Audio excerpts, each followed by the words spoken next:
ये क्या हो रहा है? ये कैसी विकराल अग्नि प्रकट हो रही है हनुमान की देह से? हाँ।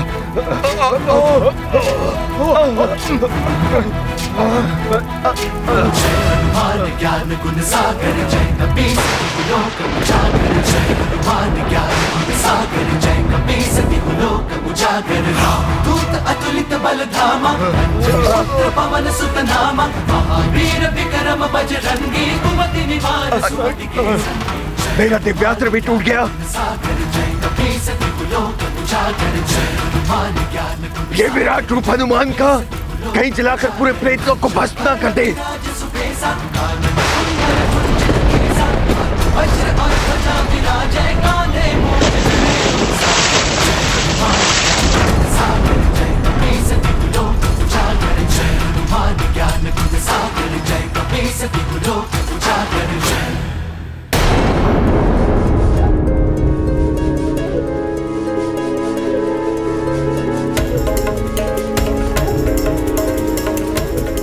धन्यवाद सभी देवों को जिन्होंने हनुमान को ऐसी दिव्य शक्तियां दी। अब मुझे विश्वास हो गया है कि हनुमान पर यहाँ कोई विपत्ति नहीं आ सकती।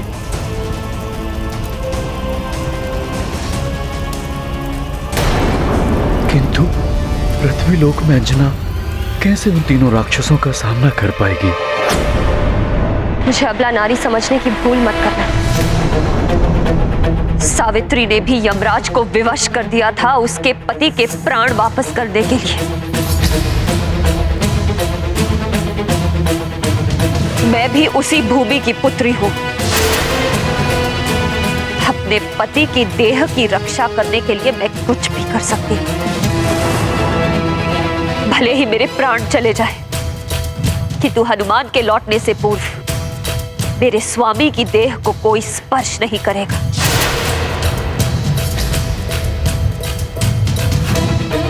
मेरा हनुमान अपने पिता के प्राण वापस लेकर लौटेगा।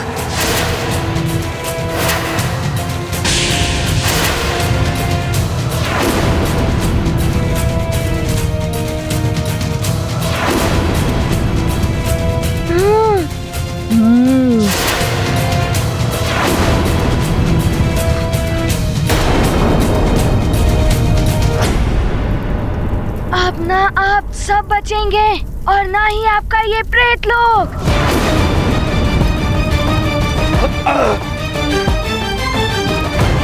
नहीं नहीं हनुमान, ऐसा मत करो। नहीं, रुक जाओ।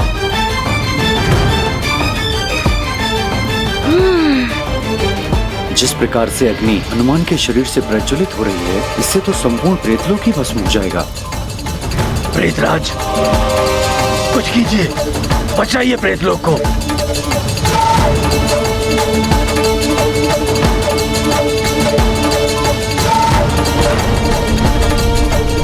नहीं हनुमान, रुक जाइए हनुमान, हम आपकी शरण में हैं हनुमान। शरण गही की रक्षा कीजिए हनुमान, हम आपको अपना ईश्वर मानते हैं।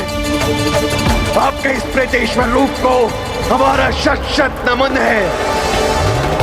प्रेतेश्वर हनुमान को हम सभी प्रेतों का नमन।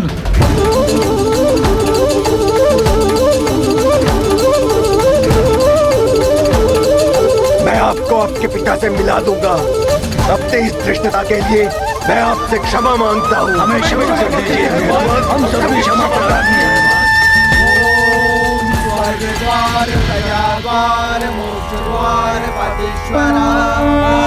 दस भुजधारी भय हनुमंता, प्रेतेश्वर अति विकट प्रचंडा। सकल प्रेत बजरंगी शरणा, करें प्रार्थना कह कर चरणा। कहीं किसी का हित ना होवे, मारुति में विश्वास जो होवे।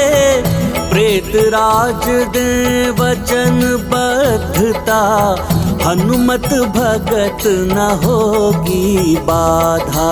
गाथा महाबली हनुमत की, रुचिकर लीला राम भगत की। जय जय जय रघुनंदन राम, जय जय जय महाबली हनुमान। प्रेतेश्वर हनुमान की जय, प्रेतेश्वर हनुमान की जय।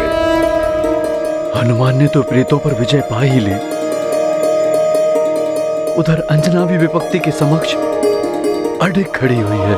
अंजना, मत करो ये मूर्खता, फेंक दो ये गदा। तुम जो ये करने जा रही हो वो उचित नहीं है, और तुम जो करने जा रहे हो वो उचित है क्या?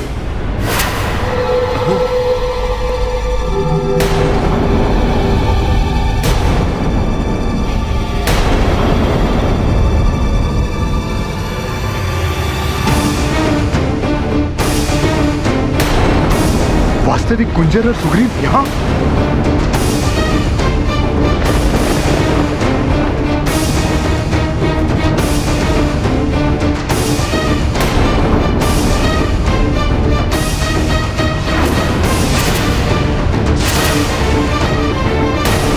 पिताश्री,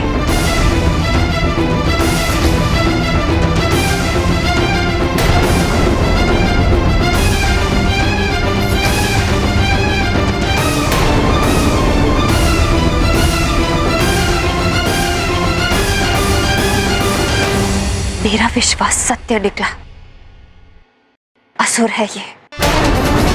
तुम मेरा रूप बदलकर मेरी पुत्री से छल करने आए हो।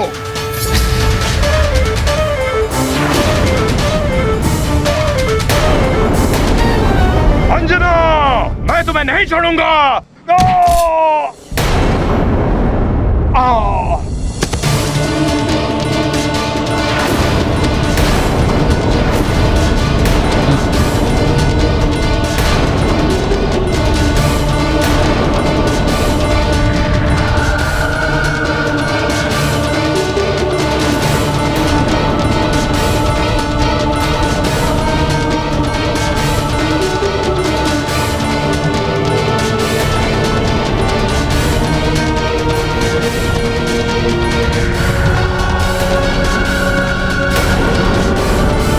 ये तो असुर है, हमारा छद्म रूप लेकर आए थे।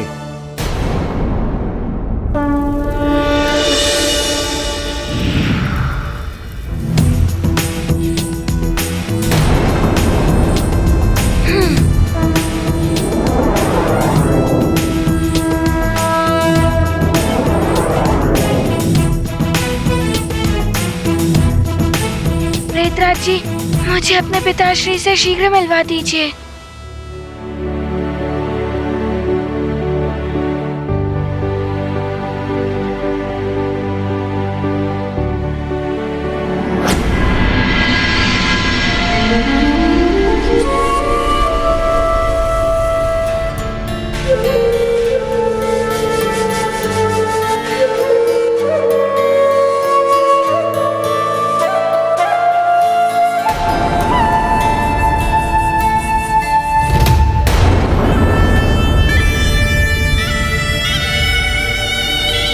पिताश्री,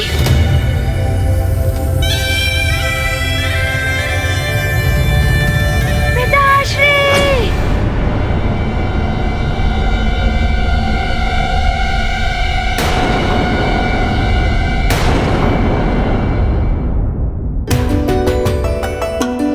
क्या हुआ पिताश्री?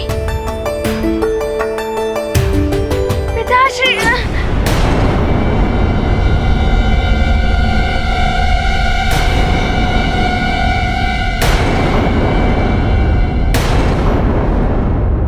ये क्या हुआ पिताश्री आपको? मैं आपको स्पर्श भी नहीं कर पा रहा। आप आत्मा के रूप में हैं।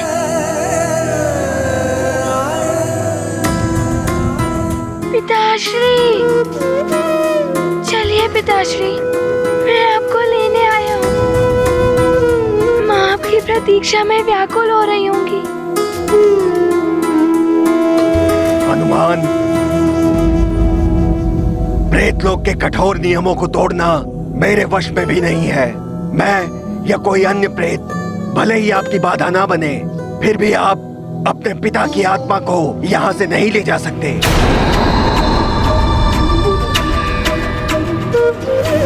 नहीं, मेरे पिताश्री मेरे साथ ही चलेंगे, है ना पिताश्री? अब यहाँ कोई बाधा नहीं, चलिए आप मेरे साथ।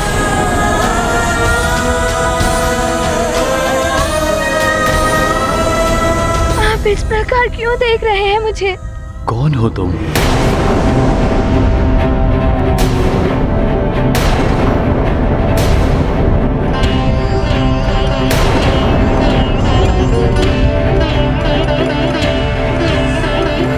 पिताश्री, मैं आपका पुत्र हनुमान हूँ।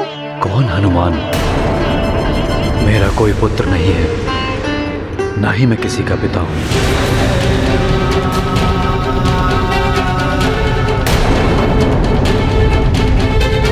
पिताश्री, आप अपने हनुमान को कैसे भूल सकते हैं?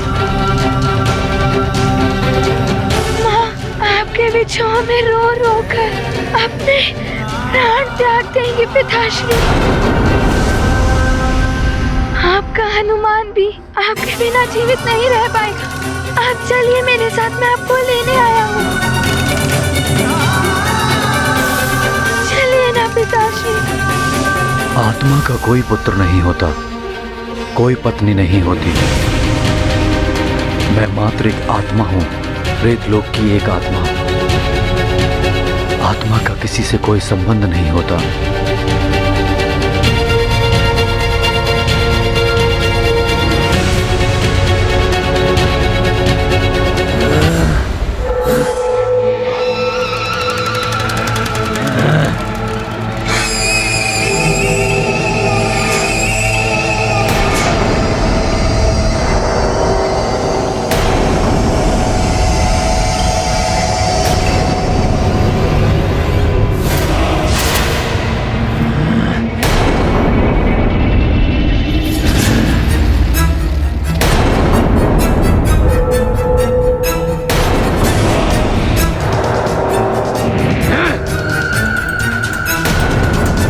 भेद खुल गया, किंतु उद्देश्य अवश्य पूर्ण होगा।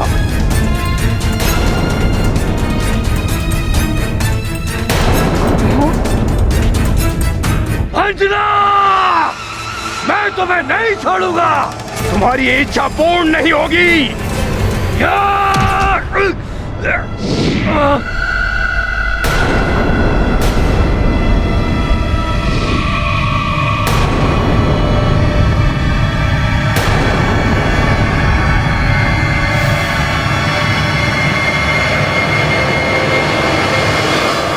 भाग गए दुष्ट। अच्छा हुआ हम समय रहते ही यहाँ पहुंच गए।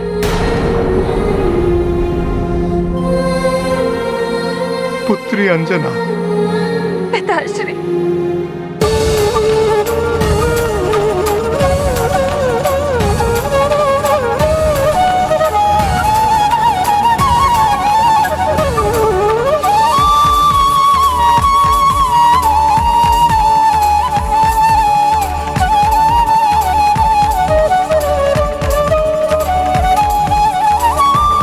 पुत्री अंजना, तुम ठीक तो हो ना?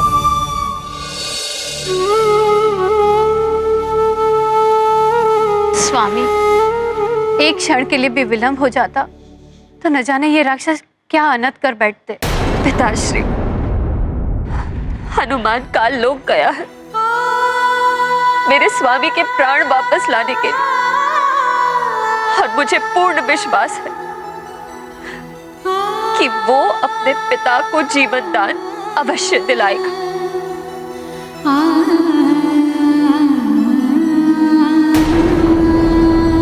नहीं, ऐसा मत कहिए पिताश्री, आप सुमेरु के राजा हैं। मैं आपका पुत्र हनुमान हूँ, आपका केसरी नंदन हनुमान।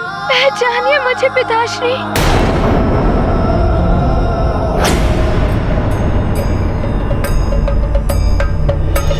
आप उसे देख तो सकते हैं, किंतु यदि आप उसके निकट गए या वो आपके निकट आया तो स्मरण रखिए, आप उससे कोई भी बात नहीं करेंगे। यदि आपने उससे बात की तो उसे अभिशप्त होने से कोई नहीं बचा पाएगा।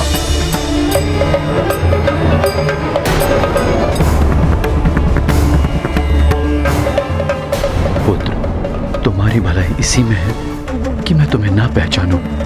प्रेतराज के कथानुसार यदि मैंने तुमसे पिता की भांति कोई बात की तो तुम अभिशप्त हो जाओगे हनुमान। मैं तुम्हें संकट में नहीं डाल सकता।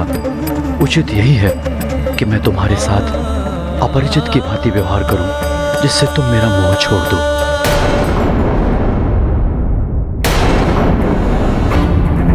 धिक्कार है तुम राक्षसों की वीरता पर, जो उन तुच्छ वानरों से परास्त होकर आए हो। हम तो सफल होने ही वाले थे काकाश्री, यदि अंत समय में गुंजर, वृक्षराज आदि ना आ जाते। हम तो उन्हें अपनी माया से छलने गए थे। युद्ध के लिए हम सज्जित होकर नहीं गए थे। तो अब हम युद्ध के लिए सज्जित होकर जाएंगे, छल से नहीं तो बल से ही सही। किंतु उस केसरी का अंतिम संस्कार अवश्य होगा। उसने मेरे भाई का हाथ उखाड़ा था।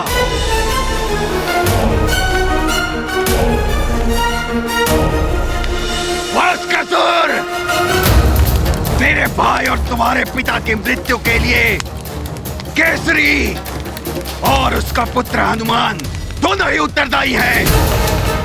प्रतिशोध लेंगे हम, प्रतिशोध। केसरी की देह को भस्म कर देंगे हम। हनुमान कुछ नहीं कर पाएगा, कुछ नहीं। कल का सूर्योदय केसरी के परिवार के जीवन के सूर्यास्त का संदेश लेकर आएगा। वास्कासुर, सेना सज्जित करो।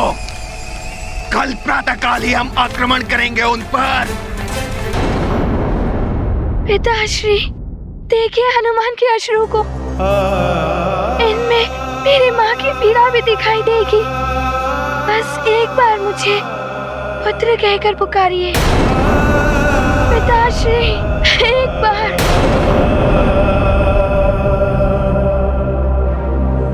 प्रेतराज जी, क्या हुआ मेरे पिताश्री को? कुछ कहिए ना।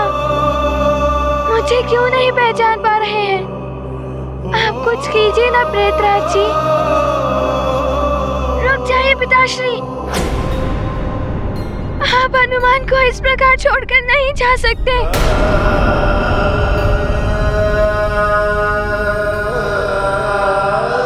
कौन हनुमान? किसका पिताश्री?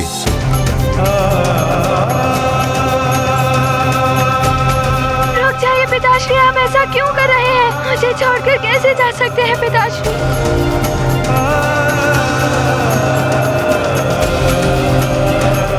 मैं विवश हूँ पुत्र।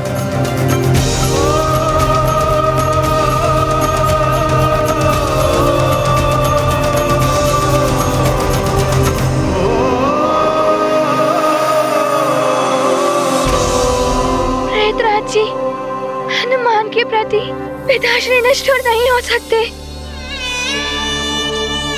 बताइए ना, क्या विवशता है इनकी? इनकी विवशता ये है कि प्रेतलोक में आकर सभी को अपने संबंधों को भुलाना पड़ता है, अन्यथा उनके संबंधी संकट में पड़ सकते हैं। शीघ्र लौट जाओ यहाँ से पुत्र, अन्यथा तुम्हारे साथ भी अनर्थ हो सकता है। हमारे परिवार की भलाई के लिए तुम्हें वापस जाना ही होगा हनुमान।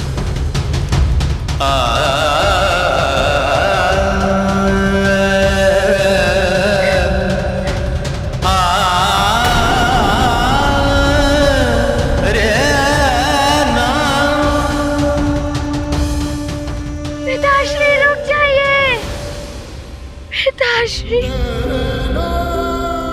प्रेतराज जी, पिताश्री वापस क्यों जा रहे हैं? इन्हें प्रेतलोक से मुक्त कर दीजिए। हनुमान, मेरी ओर से आपके पिता मुक्त हो चुके हैं। आपके पिता की मुक्ति कालदेव की इच्छा पर निर्भर करती है। प्रेतराज ऐसा कैसे कर सकते हैं? कालदेव को मेरे पिताश्री को मुक्त करना ही होगा। मैं पुनः जाकर उन्हें मनाऊंगा।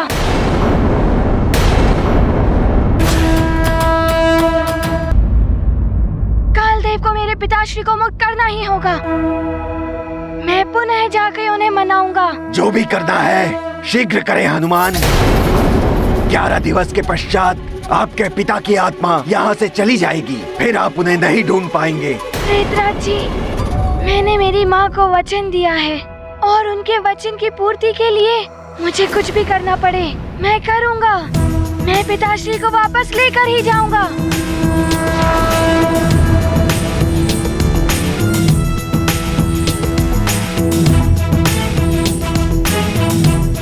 प्रणाम प्रेतराज जी। प्रणाम हनुमान।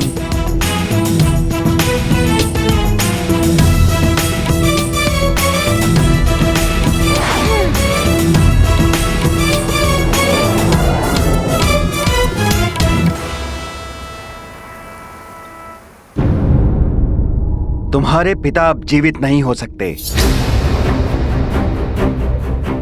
इसे तुम तुम्हारा भाग्य समझकर स्वीकार कर लो और लौट जाओ। ऐसा मत कहिए कालदेव।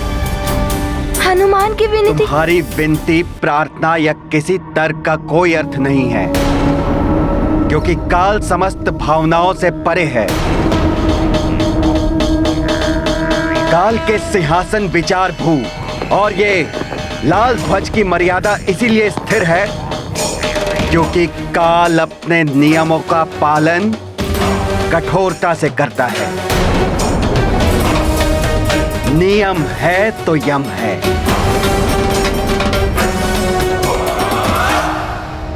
उचित है कालदेव, मैं यहाँ से लौट जाऊंगा। मैं आपसे कोई तर्क नहीं करूंगा। मैं आपसे कोई युद्ध भी नहीं करना चाहता। लौट जाऊंगा मैं, किंतु आपसे मुझे मृत्यु से संबंधित कुछ प्रश्नों के उत्तर चाहिए।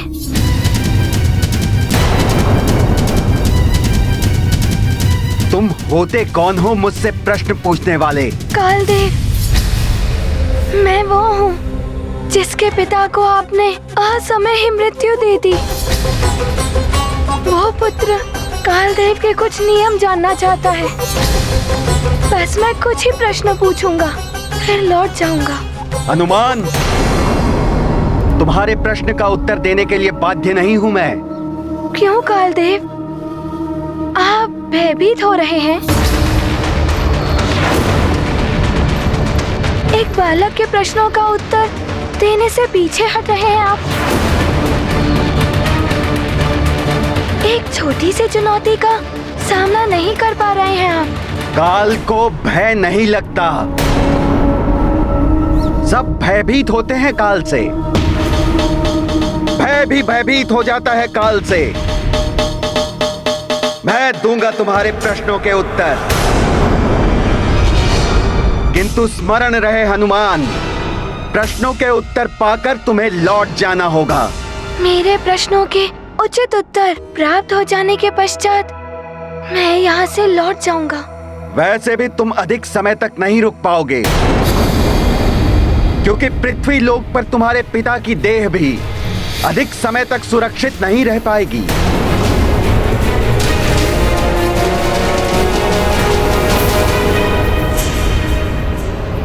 तो हमारी सेना सज्जित हो गई। सेना तो सज्जित हो गई है काकाश्री, किंतु हमें ध्यान रखना होगा। वो वानर कुंजर वृक्षराज बड़े योद्धा हैं और वृक्षराज का पुत्र सुग्रीव युद्ध कला में सबसे अधिक निपुण है। तो सबसे पहले हम उन्हीं को नियंत्रण में करेंगे, तभी हम केसरी की देह को वहां से ले जा सकेंगे। ऐसा ही होगा काकाश्री। हम अपने छल बल और माया से उन्हें उलझाएंगे, फिर वे वानर हमें रोक नहीं पाएंगे। तो चलो भास्करसुर, प्रतिशोध की अग्नि में केसरी की देह को भस्म कर देंगे। हम प्रतिशोध लेंगे।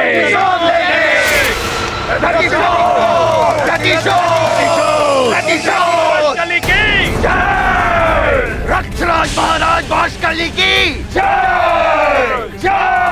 रक्षपति महाराज वाशकली की जय।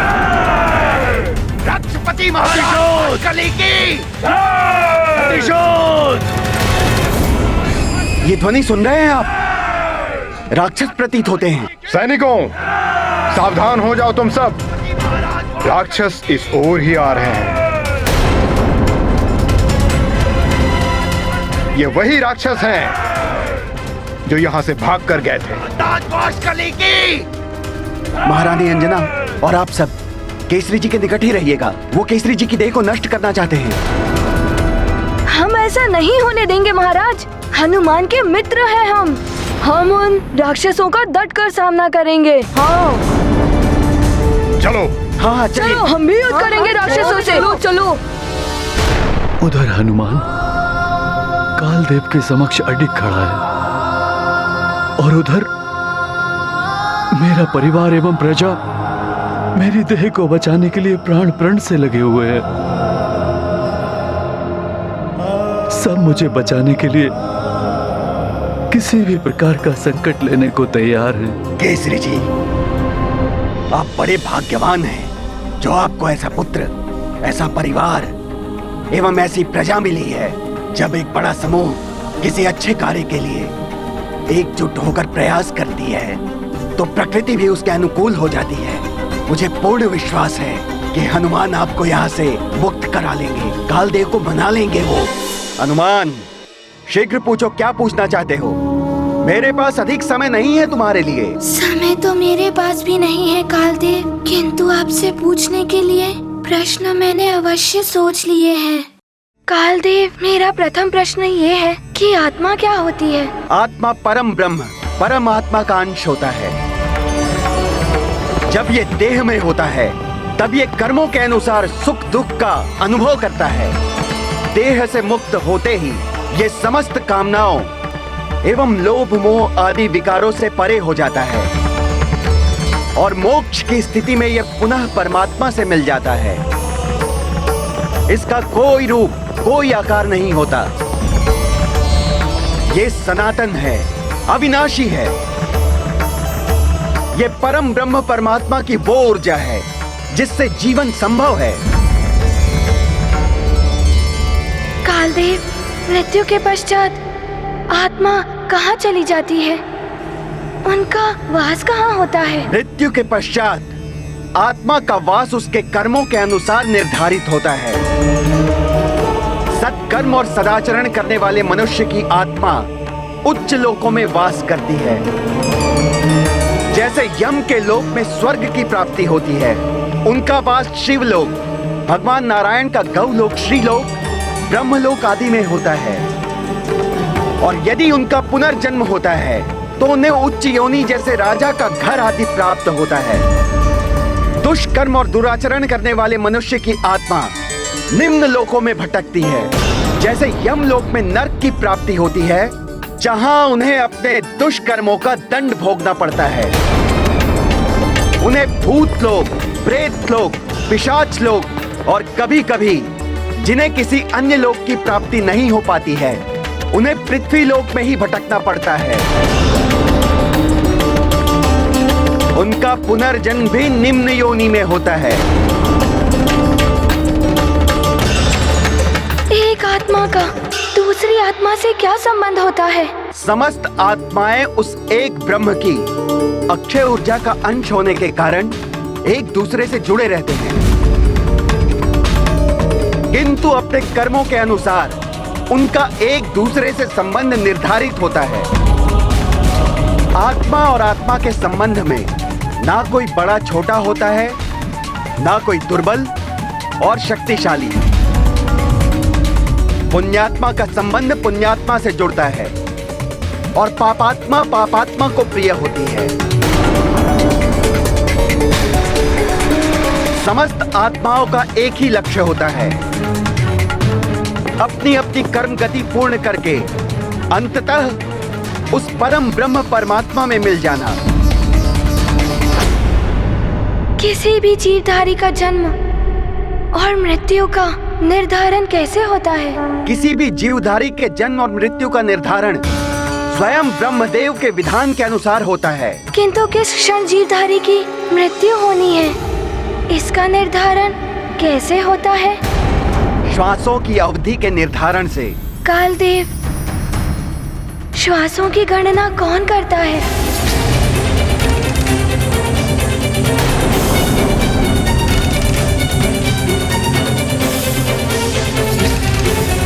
कालदेव, मेरे प्रश्न का उत्तर दीजिए।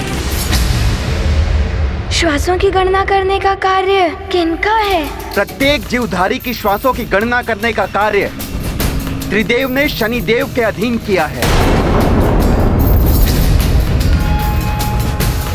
तो क्या कालदेव, आपने मेरे पिताश्री को मृत्यु देते पूर्ण शनिदेव से तो पूछा ही होगा मेरे पिता के शेष श्वासों के बारे में, कि उनकी श्वासें पूर्ण हो गई हैं या शेष है?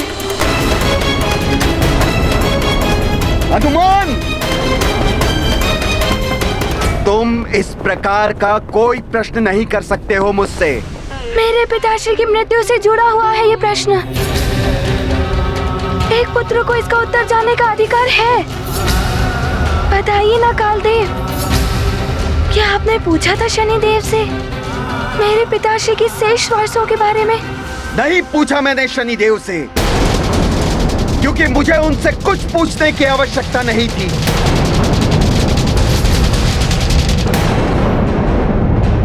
आक्रमण! आक्रमण!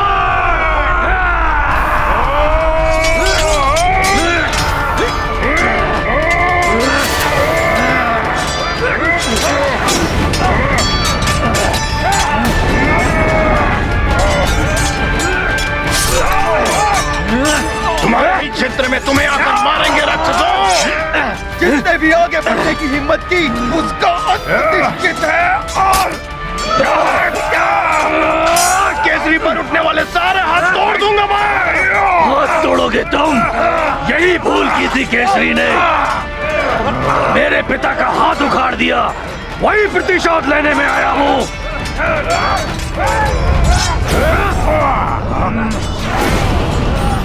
तुम मुझे रोक नहीं पाओगे।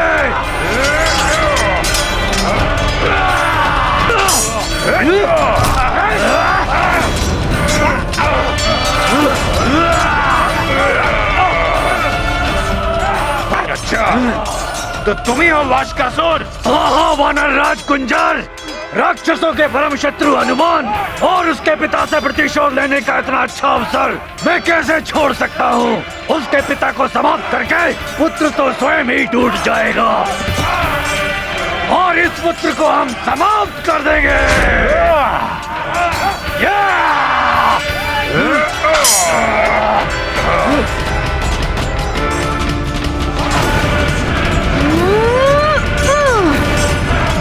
अच्छा, चुपके से आ रहे हैं महाराज की ओर मित्रों।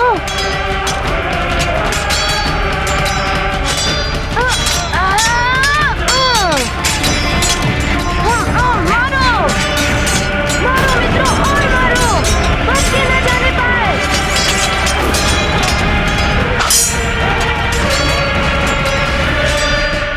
आओ राक्षसों, मेरा सामना करो। भले ही मैं अभी राक्षसी नहीं, किंतु शक्ति अब भी है मुझ में। मैं भी आती हूँ मार्जरिका। अंजना, रुक जाओ, हमें केसरी जी की भी रक्षा करनी होगी। और दूर से मित्रों। अब लगता है माया का प्रयोग करना पड़ेगा मुझे।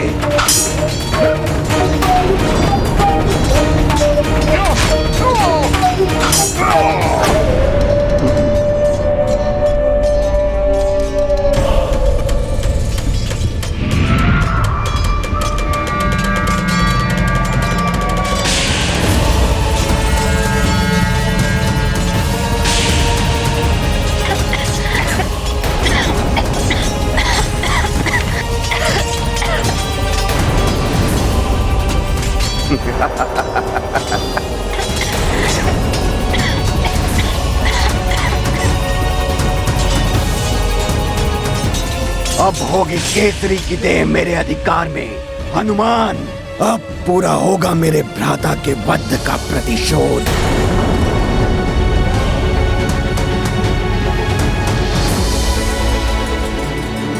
बड़ा ही अनर्थ हो रहा है। इधर हनुमान कालदेव को मनाता रह जाएगा और उधर यदि ये राक्षस मेरी देह को नष्ट करने में सफल हो गए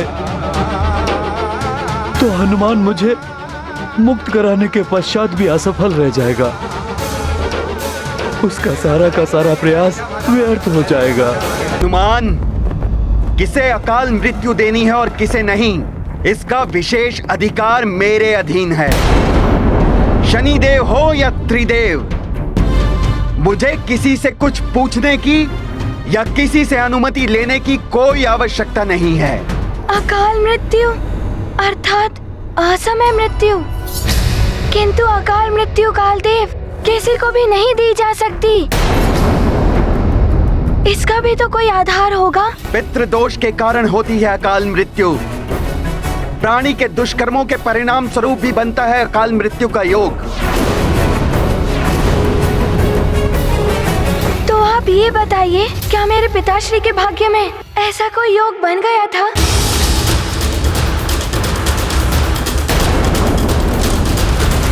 अच्छा, तो तुम मुझे प्रश्नों में उलझाकर मेरे कार्य को अनुचित सिद्ध करना चाहते हो।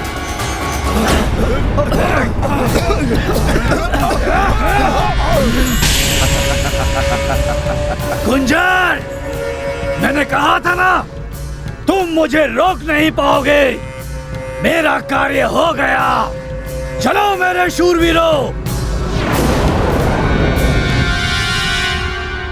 सोच क्या रहे हैं कालदेव, बताइए, क्या मेरे पिताश्री के भाग्य में अकाल मृत्यु का कोई योग बन गया था?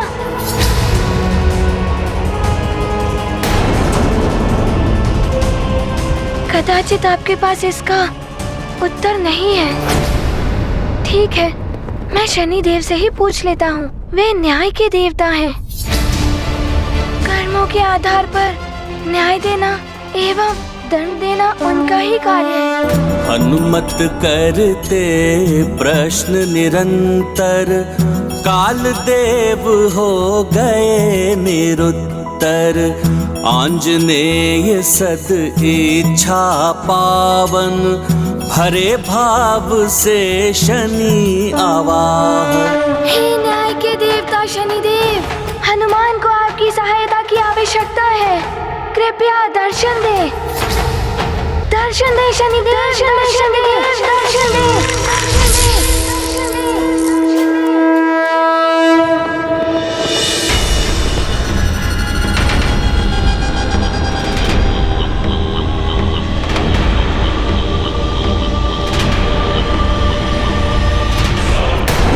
प्रणाम शनिदेव।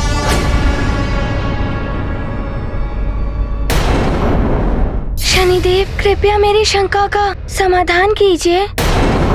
आप मुझे ये बताइए, क्या मेरे पिताश्री के कर्मों के आधार पर उनके भाग्य में काल दंड का योग बन गया था? हनुमान, तुम्हारे पिता महाराज केसरी के जीवन की श्वासें अभी शेष थी।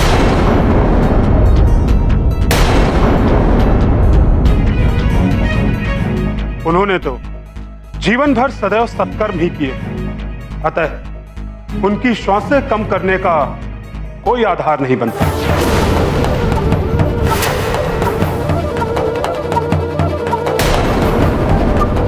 इसका अर्थ ये हुआ चित्रगुप्त जी कि मेरे पिताश्री के भाग्य में अकाल मृत्यु का कोई योग नहीं था। तो क्या आपके लेखा जोखा में कोई त्रुटि हो गई थी?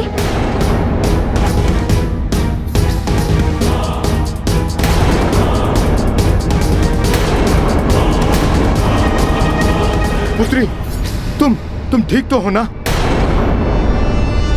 स्वामी,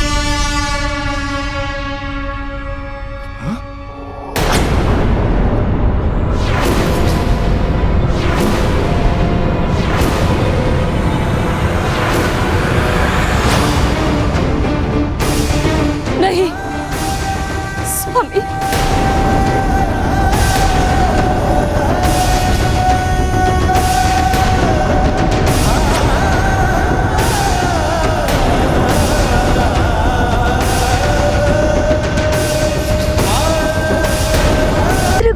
मेरे पिताश्री के भाग्य में अकाल मृत्यु का कोई योग नहीं था। तो क्या आपके लेखा जोखा में कोई त्रुटि हो गई थी? बताइए चित्रगुप्त जी, किसके जीवन का अंत निकट है हनुमान के परिवार में? ये देखिए, सुमेरु के राज परिवार में किसी भी सदस्य की आयु निकट भविष्य में पूर्ण नहीं हो रही है। यदि मृत्यु योग नहीं है तो बनाना होगा मृत्यु का योग। ये क्या कह रहे हैं महाराज कालदेव? कहीं आप अकाल मृत्यु की... अकाल मृत्यु!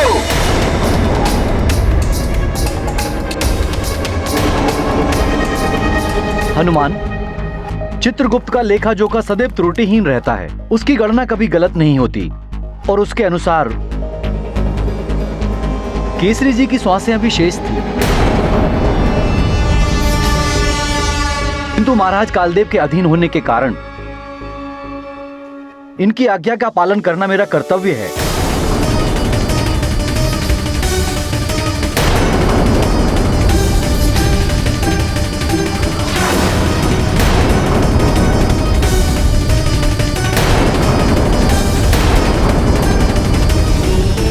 प्रणाम भ्राता कालदेव।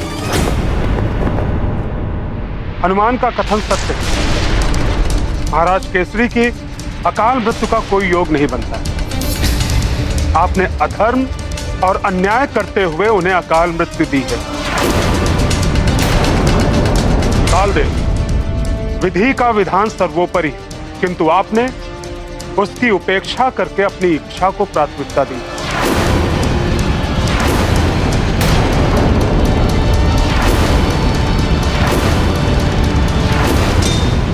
मैंने जो भी किया है शनिदेव, अपने अधिकार का प्रयोग करते हुए किया है, नियम के अनुसार किया है। काल ने नियम का पालन सदैव कठोरता से ही कराया है। नियम है तो यम है।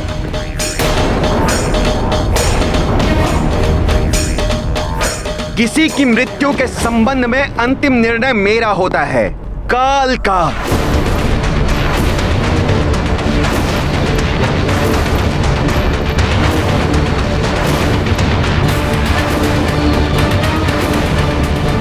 मेरे इस अधिकार क्षेत्र में किसी का भी हस्तक्षेप करना अनुचित है शनिदेव। यदि आपने अपना मत सुना दिया है हनुमान को, तो आप यहां से प्रस्थान कीजिए।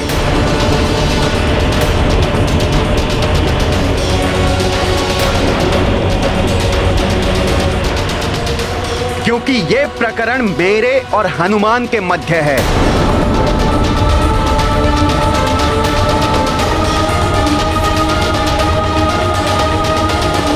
शनिदेव, मैंने आपका आह्वान किया, आपने हनुमान की शंका मिटाई, का आपको बहुत बहुत आभार।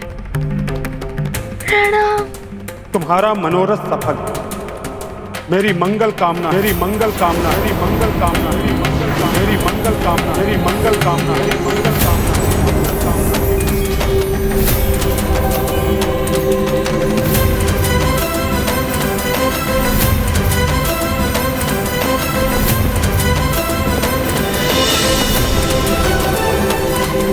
हनुमान, तुम्हारा भी अब यहां कोई कार्य नहीं है।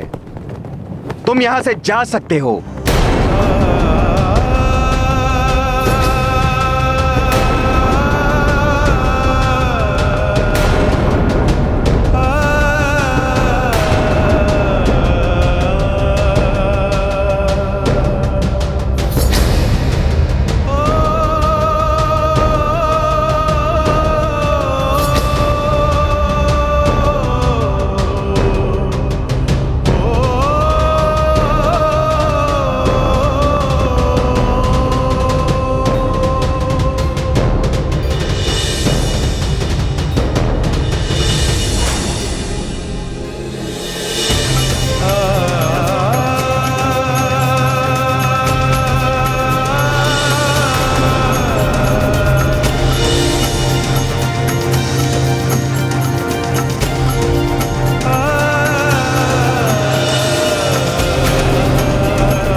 ये क्या?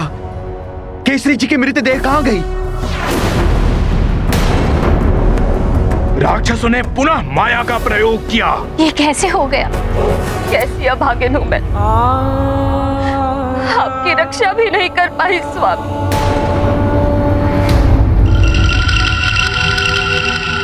कुंजर जी, ये देखिए राक्षसों के पद चिन्ह। वे अधिक दूर तक नहीं गए होंगे। मेरे स्वामी को नहीं ले जा सकते राक्षस।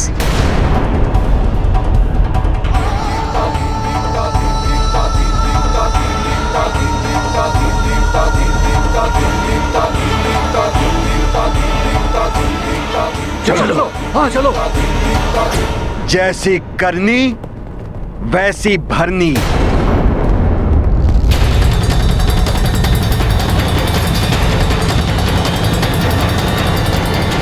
महाराज केसरी के जीवन की श्वासें अभी शेष हैं। उन्होंने तो जीवन भर सदैव सत्कर्म ही किए, अतः उनकी श्वासें कम करने का कोई आधार नहीं, कोई आधार नहीं। चित्रगुप्त का लेखा जोखा सदैव त्रुटिहीन है। केसरी जी की सांसें अभी शेष थी, किंतु महाराज कालदेव के अधीन होने के कारण इनकी आज्ञा का पालन करना मेरा कर्तव्य है।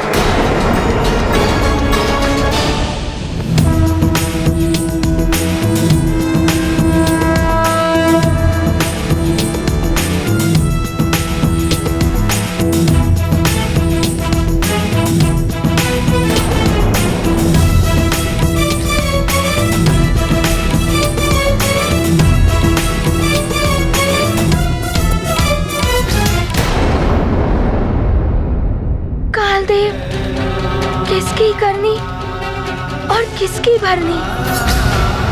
अब इस प्रश्न का भी उत्तर चाहिए मुझे। पुत्र की करनी और पिता की भरनी।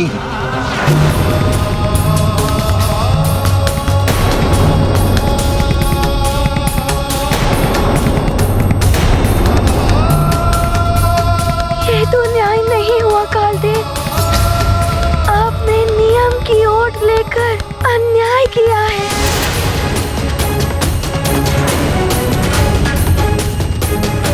हनुमान, न्याय और अन्याय की परिभाषा क्या है ये अब मुझे तुमसे सीखनी होगी।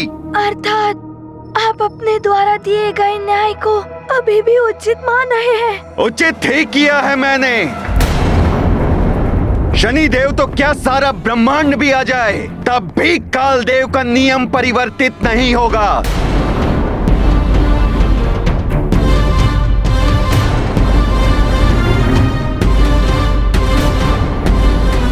तुम्हारे पिता की मुक्ति असंभव है हनुमान।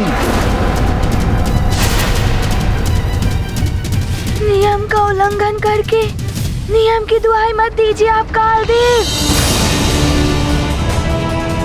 मेरे पिताश्री का जीवन शेष था, उनकी श्वासें शेष थी, उनकी आयु शेष थी, उनके भाग्य में अकाल मृत्यु का योग नहीं था, फिर भी आपने उन्हें अकाल मृत्यु दे दी और आप नियम की बात करते हैं। हनुमान,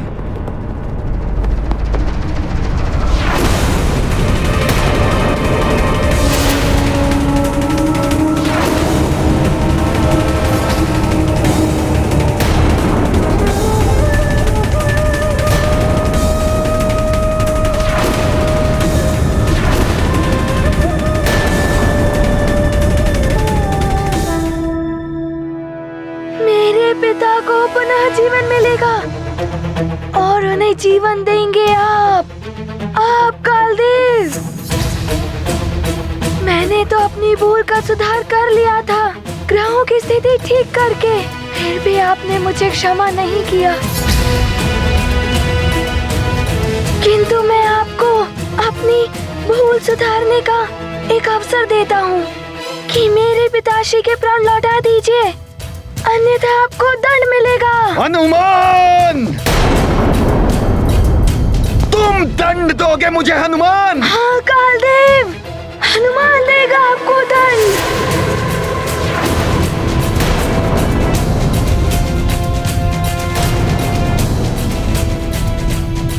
कालदेव को दंड देने वाले तुम होते कौन हो? वो पुत्र जिसके पिताश्री के साथ अन्याय हुआ है, और अन्यायी को दंड देना धर्म संगत एवं न्याय है। कदाचित तुम्हारी मति भ्रष्ट हो चुकी है हनुमान, जो मेरे ही भवन में आके मुझे दंड देने की बात कर रहे हो। अब तुम्हारे इस उदंडता का दंड मैं तुम्हें दूंगा।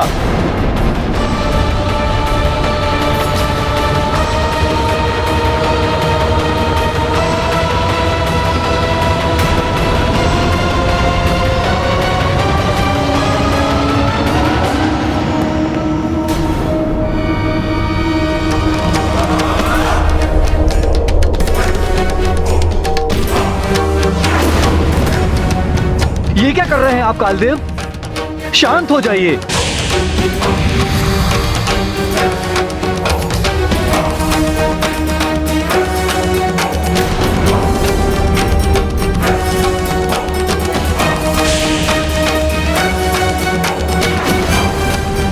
ये उचित नहीं है, हनुमान को क्षमा कर दीजिए। हनुमान क्षमा के योग्य पात्र नहीं है, दंड का पात्र है हनुमान। पात्र है हनुमान।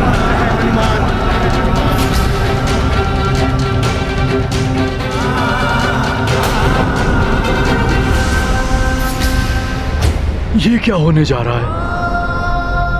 हे देवेश्वर, मेरे कारण मेरे पुत्र के प्राण संकट में पड़ जाएंगे। मुझे नहीं चाहिए मेरे प्राण। मेरे पुत्र के प्राणों की रक्षा कीजिए।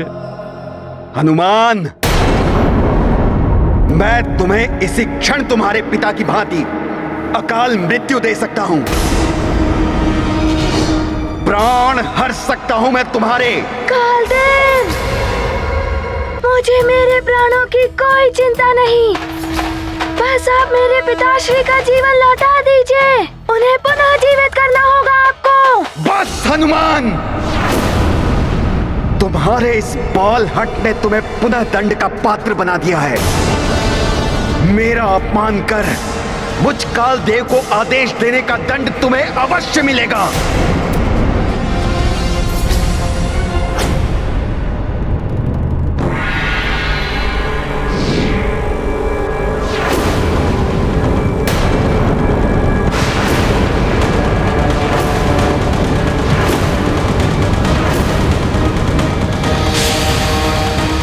ऐसा मत कीजिए कालदेव, क्रोध त्याग दीजिए, संयम मत खोइए।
मेरा हनुमान संकट में है।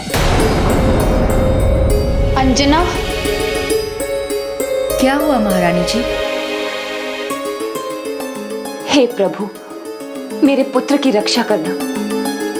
उसे मेरे पति के प्राण वापस लेकर आने हैं।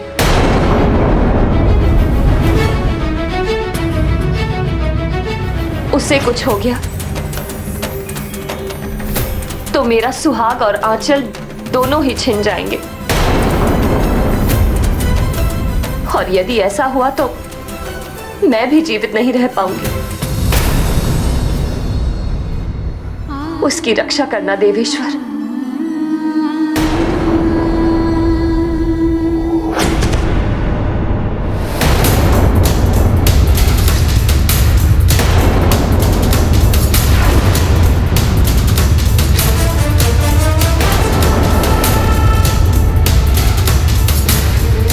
ये तो बड़ा ही अनर्थ कर दिया है कालदेव ने।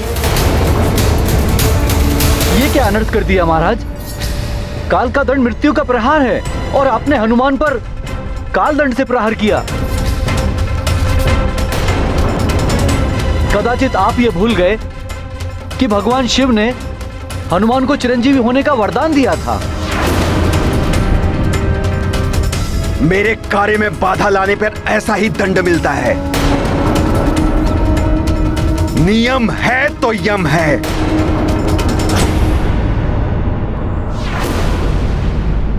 हनुमान! नहीं कालदेव, इतना बड़ा अन्याय। आप देवता हैं, वो अबोध बालक है। अपने पिता के मात्र प्राण ही तो मांगने आया था आपसे। इतना बड़ा दंड क्यों दिया उसे?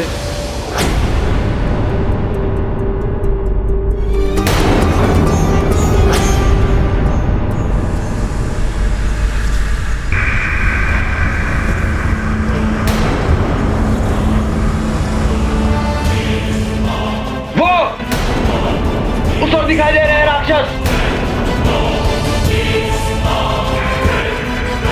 पिताश्री, उसको ले गए महाराज केसरी को।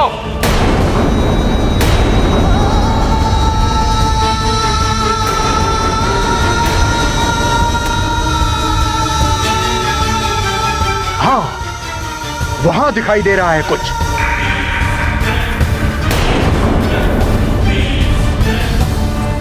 पर्वत के उस चोटी पर चिता सजाई है उन दुष्ट राक्षसों ने।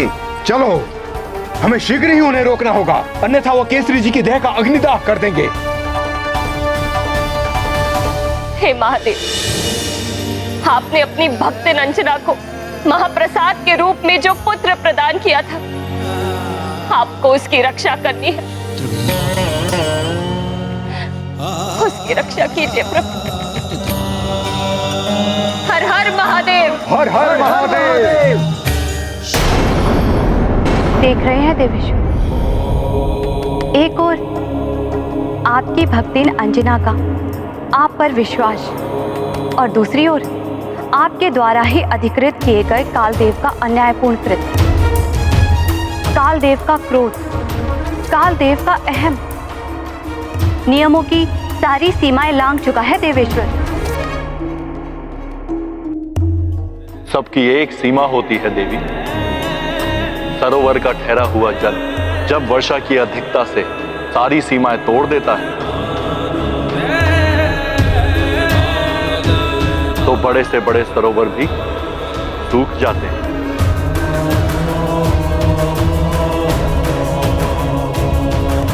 सीमा उल्लंघन का दंड सबको मिलता है, फिर चाहे वो देव हो,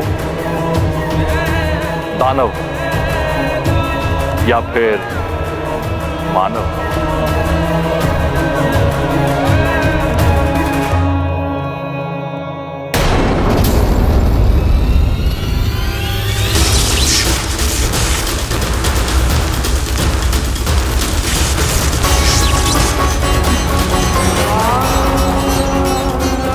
मेरे विश्वास और तुम्हारे पितृ भक्ति की शक्ति कालदेव से तुम्हारे पिताश्री के प्राण वापस लेकर आई।